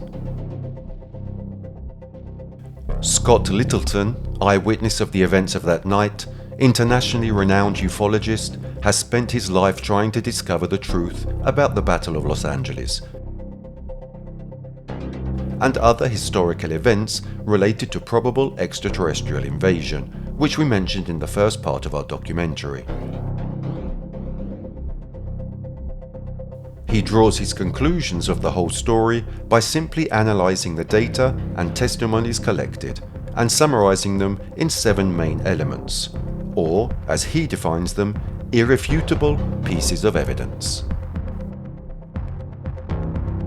The object flew following precise, controlled, and we can say, intelligent flight paths.